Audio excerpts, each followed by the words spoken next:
You had the two kids score at first already. Any advice for Michael Branzig-Nygaard to get on the board now? No, just keep doing what you're doing. I think he's playing great, especially with JT and Andrew. I think they're creating a lot of movement and momentum for our whole team, and it will definitely come. Well, a lot of road games coming up. What's the mindset for you guys going into all these road games? We got to have a good start. I think that's obviously a big thing for us. We want to get going right from the start. Other than that, I think we want to keep it simple. Don't want to fuel their power play in any kind of situation. I think those are usually like momentum changers. And then we just got to have a road mentality. Be very simple with the puck, get shots early, make them defend, kind of pin them in their own zone, and then hopefully strike on offense.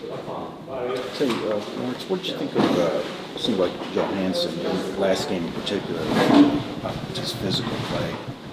I mean, that's exactly what we need from everyone. I think he's just stepping up, growing into a role of being just a very mature defenseman, and I think it's very promising to see. Other than that, I think he's very, very skilled otherwise too, and if we can bring that physicality a little bit more, obviously, then he's going to be a big part of that team. These games against the Sabres, the last couple of seasons have been very, very competitive on Detroit's end. How do you avoid kind of falling into maybe looking at the Sabres as kind of a trap game, so to speak? No, I think we never do that. I think those games are always a little different. I think there are definitely a little bit more emotions than other games in it, especially because they play such an interesting playing style of almost like lingering behind and waiting for easy offense where you got to be prepared. And we just got to be dialed in right from the start, make it hard for them to even create chances, and then I think we have a good chance. Patrick won't make this trip. He did skate today, which is a good sign, and we'll evaluate him when we get back for the Saturday game, I guess it is. Yep. And in the meantime, are you putting MBN up there with Casper and Brinkat? Well, that's where he was last game, and we'll look at lineups. We'll look at what the opposition has. Remember, we're playing on the road, but we feel like Brands can play in that position and contribute, but also, I think those three would feel good playing together, which is important. It just doesn't affect one guy; it affects all three, and I think he would fit that hole well if we went that direction.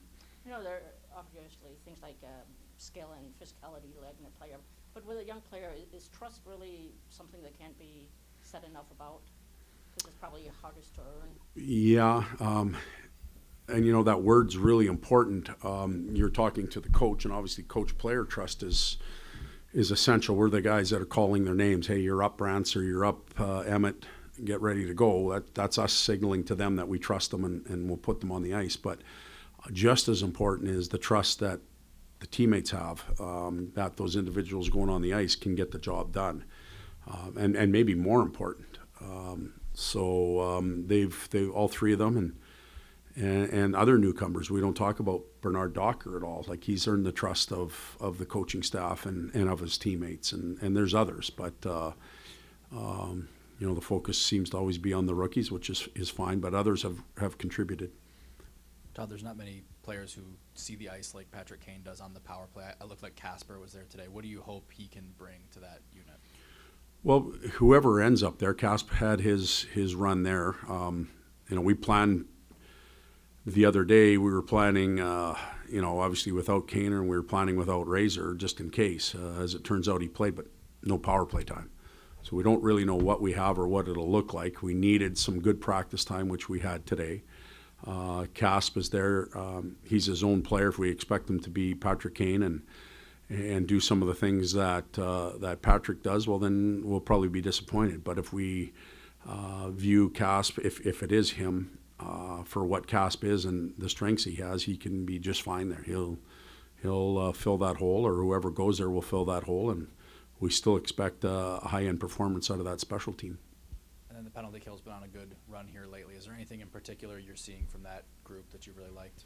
No, I think that the leadership of the kill some of the veteran type players. Now the rookies are important too, but the veteran type players, Kopp, Comfer, Rasmussen, Appleton, they tend to be the first, 3 or 4 guys that are over the boards, unless Larks has taken a face off.